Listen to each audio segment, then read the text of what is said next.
चुनाव की कहानियां, चुनाव की कहानियां। ये कहानी है दिल्ली चुनाव कार्यालय से सेवानिवृत्त कर्मचारी बीडी की, जिनका ड्यूटी के प्रति समर्पण और निष्ठा सभी के लिए एक मिसाल है।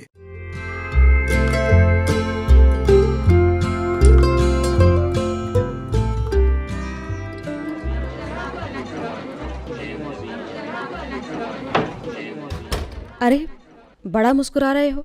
इलेक्शन अफसर के कमरे में घुसते हुए शर्मा साहब ने कहा। अफसर साहब कुछ मुस्कुराए और बोले, कुछ नहीं। आते ही बीडी जी के हाथ की चाय पीने की इतनी खराब आदत लग चुकी है कि किसी और के हाथ की चाय अच्छी नहीं लगती, और अपनी धुन में कई बार मैं उनको आवाज़ ही लगाता रहता हूँ, और फिर एहसास होता है अपनी बेवकूफ़ी का और अपनी जाती यादाश्त का। बीडी साहब तो रिटायर होकर घर पर आराम कर रहे होंगे, पर कई बार ये भी विचार आता है कि उनके जैसा व्यक्ति क्या आराम कर सकता है? वो रोज़ यहाँ सुबह सबके आने से पहले पहुँच जाते। मजाल है 30 सालों में कभी लेट हुए हों। कार्यालय की हर चीज़ जो चमक रही है वो बीडी की चमकाई हुई है। हर चीज़ को सलीके से अपने ठिकाने पर रखना बीडी के स्वभाव का हिस्सा था। इस कार्यालय के सख्त पहरेदार थे बीडी, जो इस देश के प्रजातंत्र की नींव है, चुनाव का हक, उसे सुव्यवस्थित तरीके से कराने के लिए दिन रात एक करते थे बीडी।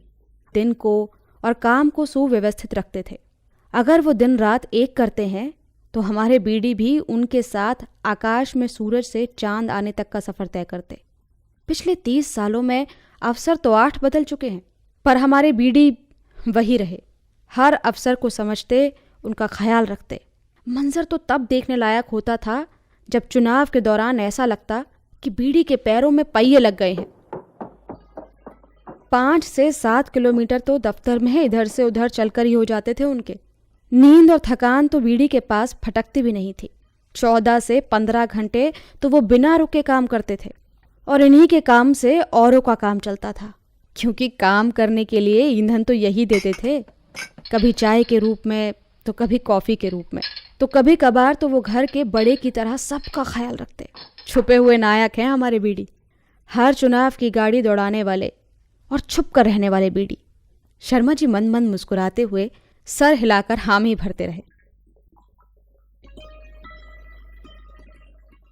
चुनाव की मशीनरी के बीडी एक अभिन्न अंग हैं। हम सब भी लोकतंत्र की पूरी मशीनरी का एक अंग हैं। क्या हमें इसमें भाग नहीं लेना चाहिए?